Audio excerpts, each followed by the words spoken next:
Hi guys. First off, I love the show. I love you both. Oh, You're good. you're both excellent. I Jeez, saw thank the you. first, I saw the first four episodes, and I don't think I've ever told anyone to not get their panties in a bunch, but I definitely won't now. Well, thank So God you Oh, haven't. yeah. Let's, Don't. That's the we lesson. can leave that out. Yeah. thank you for that lesson. Yeah. Just for fun, if you inexplicably woke up with the ability to shoot electricity out of your fingertips, what's the first thing you do with your new power?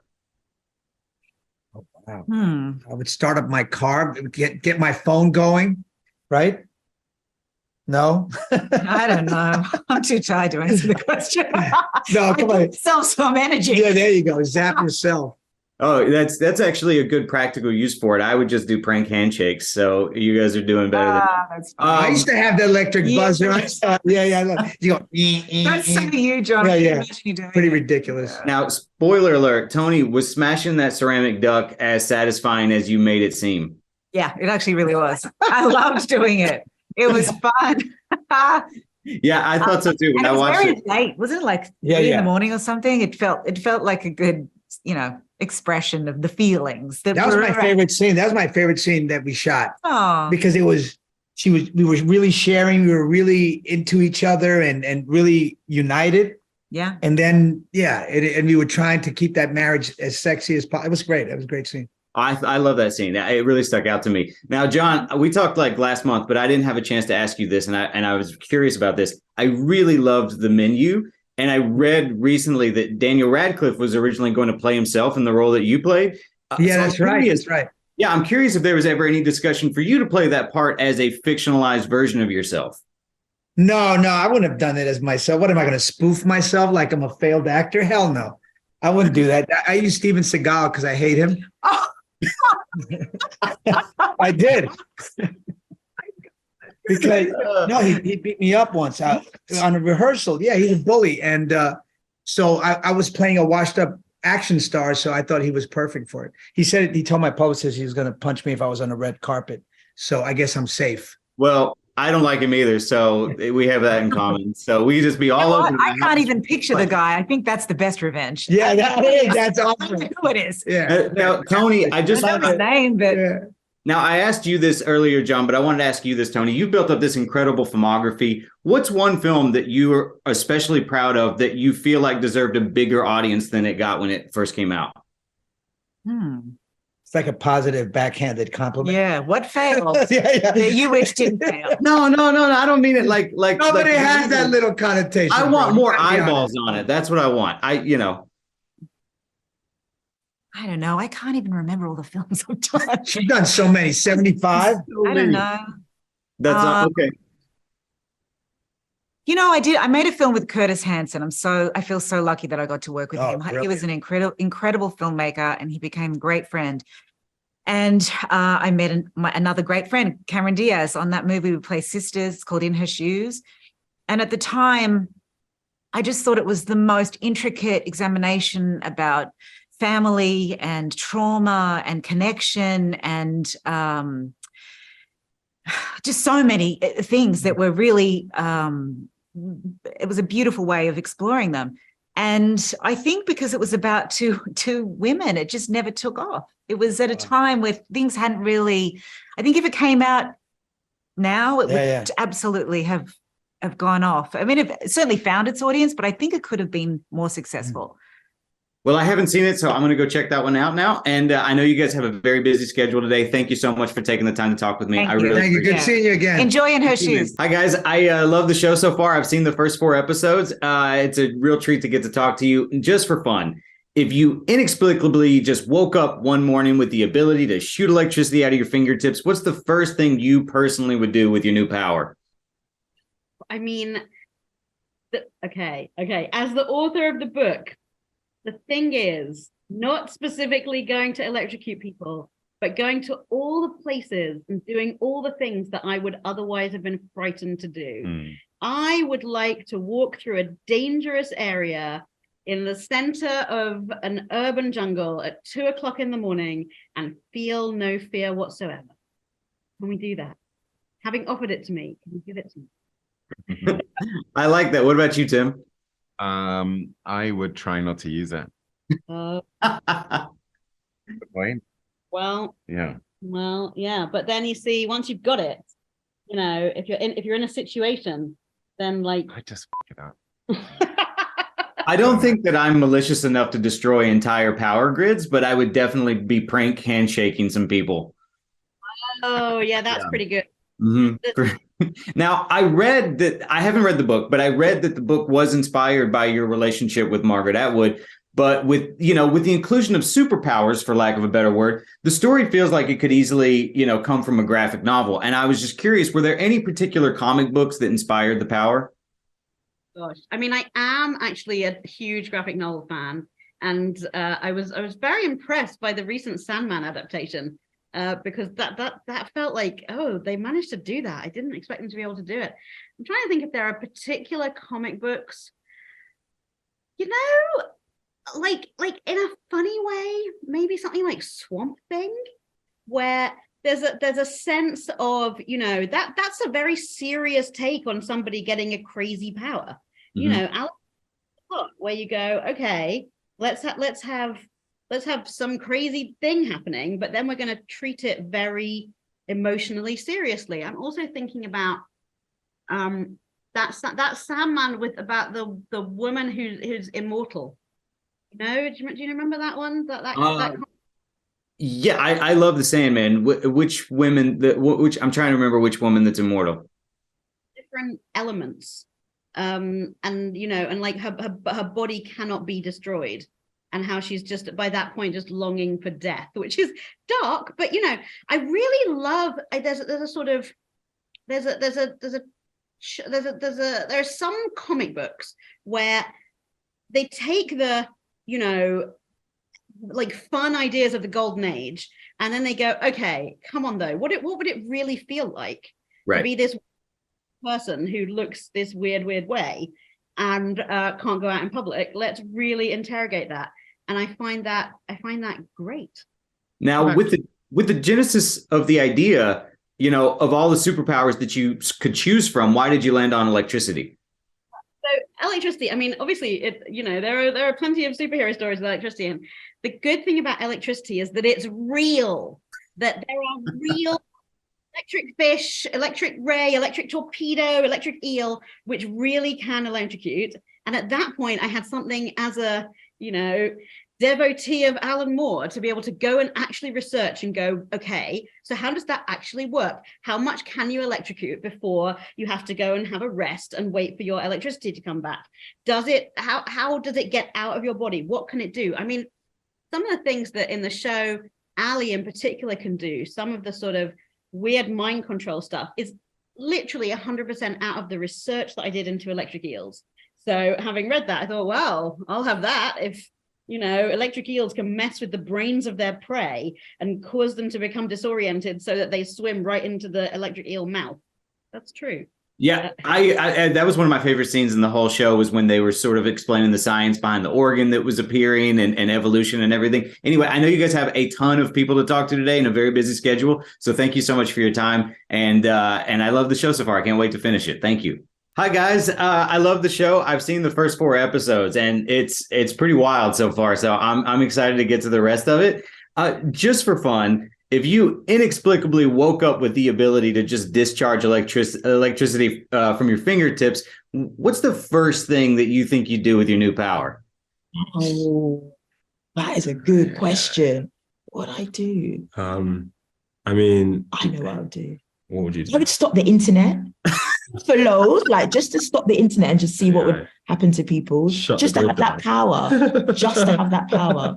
I think everybody would lose it. So just to see that. What would yours be? I don't know. I mean, I guess in our show, like, you can give it to other people. And so I think that would be the first thing. Like, you probably want to share it out to a select few people I can trust, I think. I mean, you never want to be the only one, but yeah. Oh, I would want to be the only one. Hey, I wouldn't think so. I don't think so. I'm like, I think that there's something, because I'm like, if I'm the only one, they're going to want me. They're going to want to, like, the government's going to want to come after me and prod me and stuff like that. But sure, I can just be like, hey, that guy's got it too. And then I'm living my life. You know what I mean? You have to keep it on a smaller scale. For me, it would just be like prank handshakes and charging my cell phone. Prank handshakes. The small things. Oh, yeah, God. just That's jokes. Now, Toheeb, if there was an award for the nicest character on television, would it go to Ted Lasso or Sam? Oh man. Oh man. I mean, Sam came in nice, I guess, and then only got nicer because of Ted Lasso and his teachings in the Lasso way. I think it'd have to go, because then also there's Danny Rojas as well. You can kind of throw him in there too. We're kind of like the sunny ones and the I'm gonna go for Sam because I'm biased. I think Sam, but because he's just super open, man. And I think like Ted's probably a lot more mature and can, he's older, so like life's beating him up a bit more, I guess. But like with Sam, like he's still really young and really open, and especially in the first season. So yeah, I'm gonna pick Sam. I feel like Sam, like I think that Ted is he gets all the credit for being nice, but I think Sam is like low key, like might be a nicer guy than Ted. He's winning the nice Olympics. I mean, hey, listen, I'm gonna take the gold. I'll take the gold, man. Like, awesome. Well, I know you guys have a ton of people to talk to today. Thank you so much for your time. I really appreciate it, and I love the show so far. So thank you. That was a really refreshing interview. Thank you so much for taking the time, man. Hi, everybody. I saw the first 4 episodes so far. I love the show. I think it's a lot of fun and interesting. Just for fun, if you inexplicably just woke up with the ability to shoot electricity out of your fingertips, what would be the first thing you would do with your power? Ooh. You know what? I feel like I would like do something with my house. Like I feel like I would rig my house in a way that I can speak to everything, even though I guess with AI you probably can now. So that whenever I needed anything, that my house would do it electronically. That's what I would first do. I think I would cook. Cook, because then I would know it would be ready like that. And I am like a very person, like I love to cook, but I can't stand taking forever to cook. So I think I would cook with it. I'd just be like, there's my eggs, there's my scrambled eggs and toast and pancakes. Yeah. I would probably I'd probably do what Rhea does in our story, or in her story, where she just like does this primal scream and just like energy comes out of her hands. Such a powerful image. That's what comes to mind for me. Wow, you guys have way better answers than me. I would just do prank handshakes. That's all I would go. Give me back. Now, over the years, I'm somebody who has had my last name butchered on multiple occasions. So I'm just curious, what's the worst pronunciations of your names you've ever heard? Oh my gosh. Edwana. Edwinda. I've gotten aioli. Oh no. Yeah.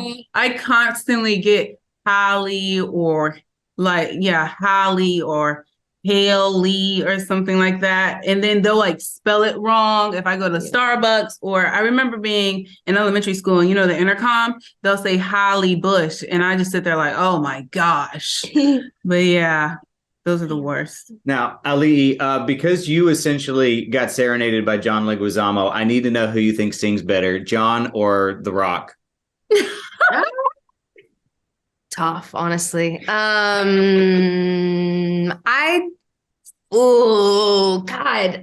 Next question. Honestly, that's you're not backing me in that corner.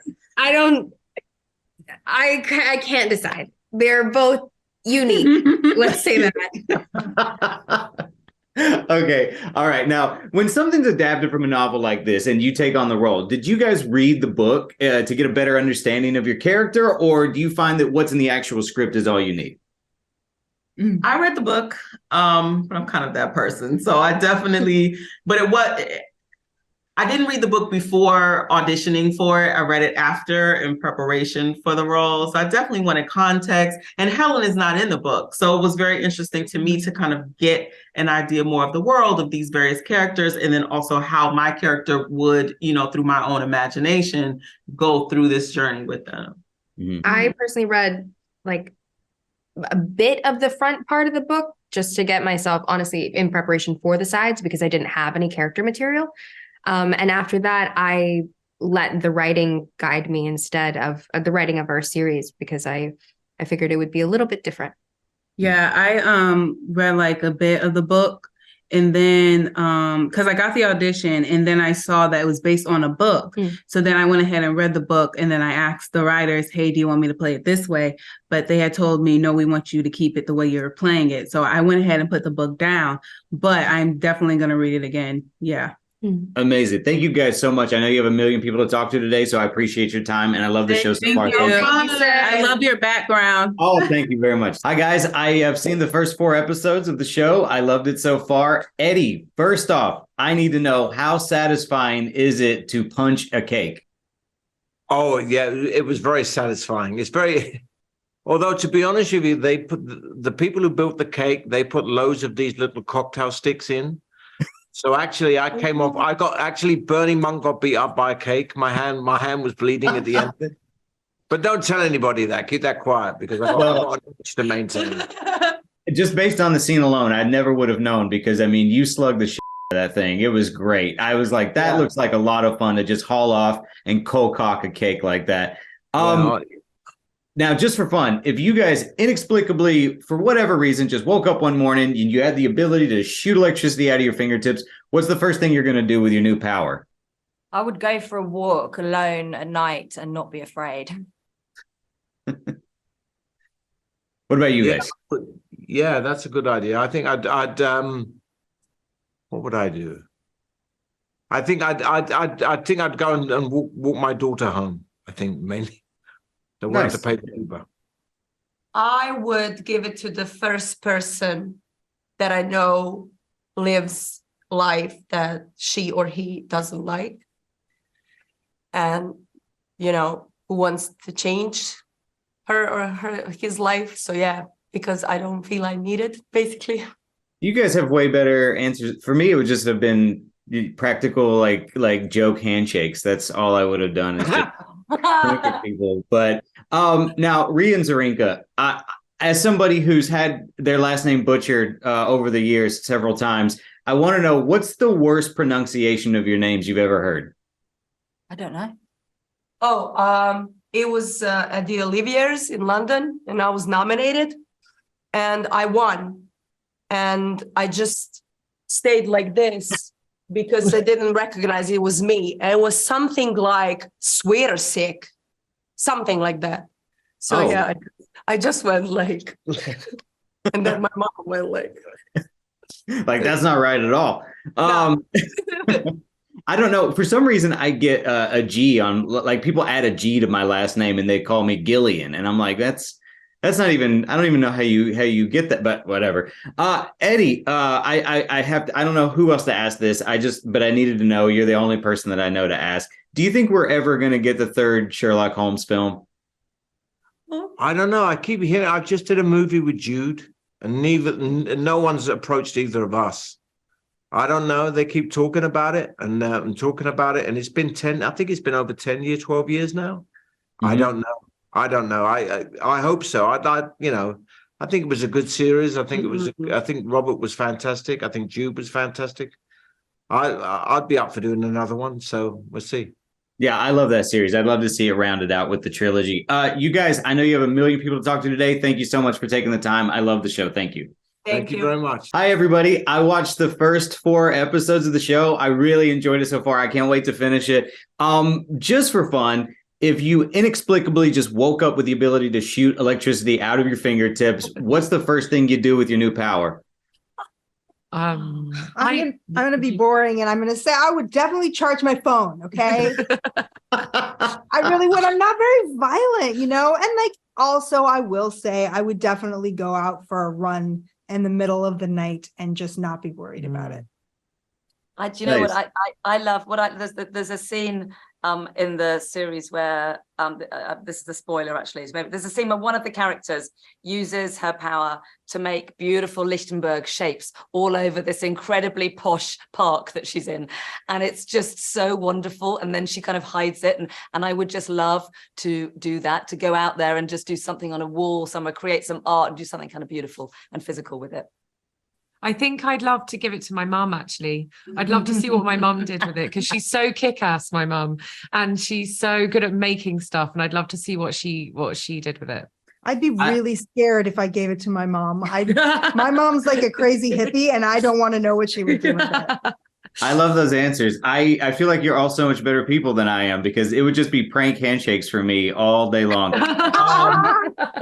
Now, I read that Leslie Mann was originally cast as Margot, but you guys lost her for whatever reason during pre-production. What was the transition like bringing Toni Collette on board?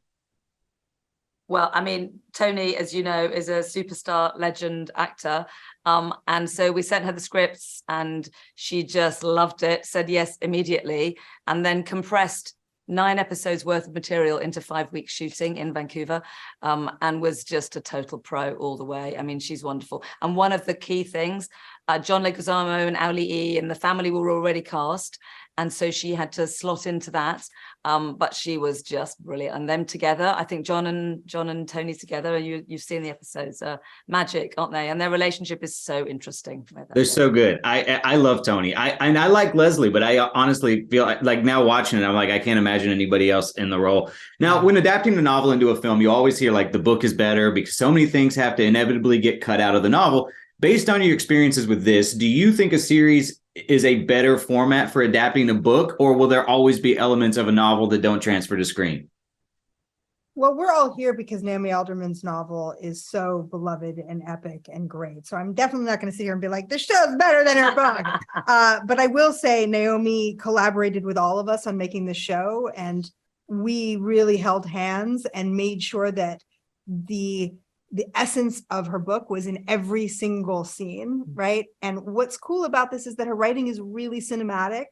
And by nature, it's this global, ambitious novel. So it translated beautifully to television. I feel like it was always meant to be adapted, and some things that is not true of. You know, sometimes you're trying to figure out if you can stretch something into more story. We had so much story here, actually, that people who love the book, I think they'll be really happy to recognize a lot of the storylines they love, but they'll also know that if we get to do future seasons, there's so much left to do. So yeah, it wasn't effortless because it's so epically huge and ambitious, but it definitely felt meant to be. Yeah. Amazing. Well, I know you guys have a lot of people to talk to, and so I don't want to take up any more of your time, but thank you so much for your time and for the show. I love it. So thank you very much.